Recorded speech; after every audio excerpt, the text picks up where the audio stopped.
Yes, hello, hello, hello. Welcome back. So, ngayon lang tayo nakapag-video. Ang haggard natin ngayon. Ngayon, mula noon, haggard pa rin si Inday. Walang pagbabago. So, kumusta? Lahat ng masusugid kong mga tagapakinig ng payo dito sa aking channel. So, nag-video na naman si Inday Bagat dahil may oras na at malapit nang matapos ang Ramadan. So, may mga oras na tayong gumagawa ng content or video, mga advice, no? So, sa gustong sa GC, ano nyo lang, add nyo lang ako, Inday Bagat. May GC po tayo, no? So, sa gustong send ng mga link ng mga vitaminas sa mata, no?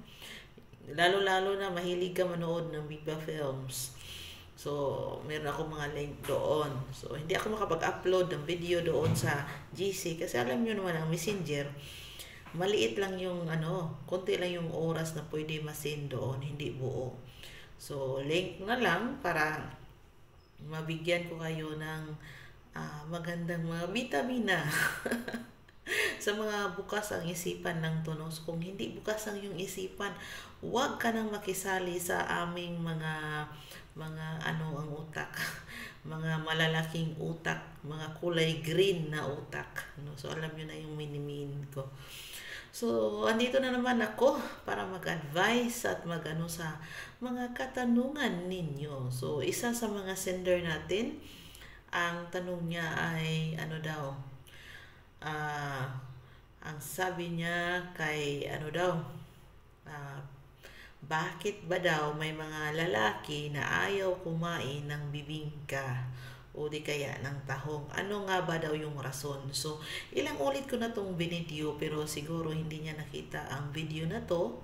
So, dito, tatalakayin ko naman kung bakit mayroong mga lalaki na ayaw kumain sa mga ganyan, no?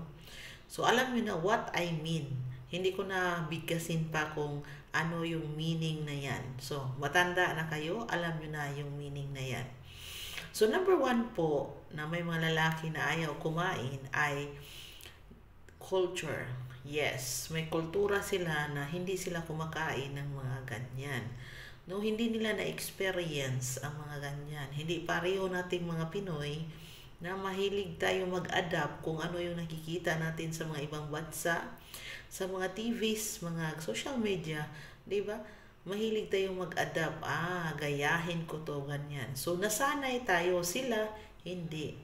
Hindi sila nasanay sa mga ganyan. Lalo na mahigpit yung mga culture nila. So, yan po yung number one reason. Number two, religion. Alam nyo, yung relihiyon nila. Mayroong mga relihiyon na hindi talaga kumakain ng mga bibingka o di kaya'y tahong. So, wag na natin talakayin kung bakit. Basta may mga relihiyon na hindi talaga. Kaya yung mga lalaki nila, hindi rin kumakain ng ganyan. So, number 2 yan. So, number 3 is wala kang personal hygiene.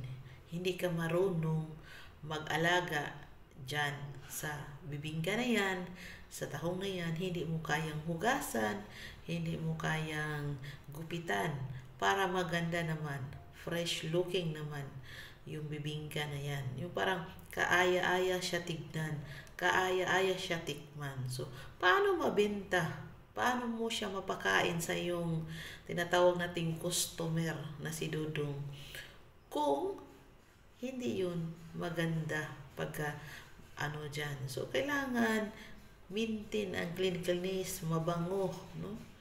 Mabango siya, presko siya, no?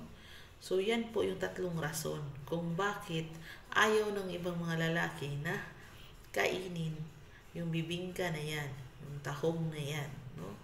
So, sana may natutunan kayo sa video na to, no?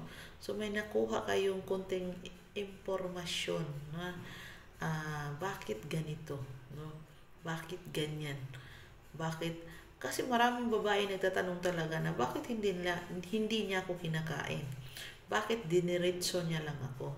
Bakit yung bibingka na yan, pinag-anuhan ko yan, pero sinerve ko yung mainit, pero ayaw niyang kainin.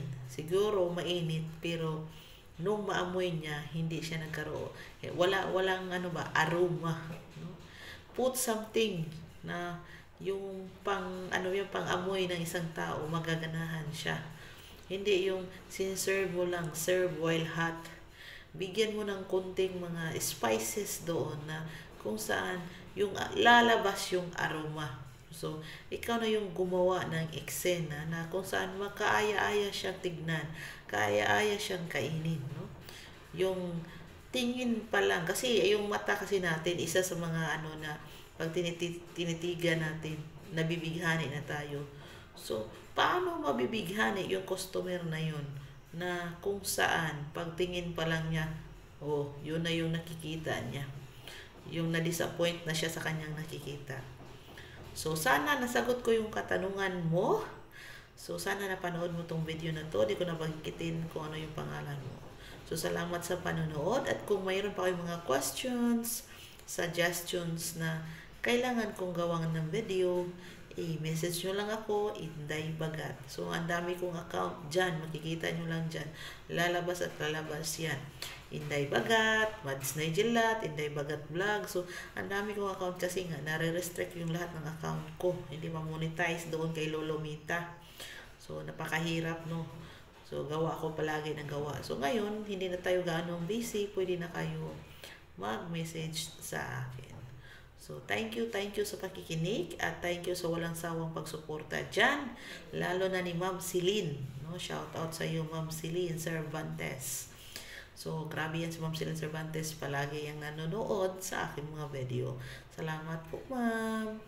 So, God bless po sa ating lahat.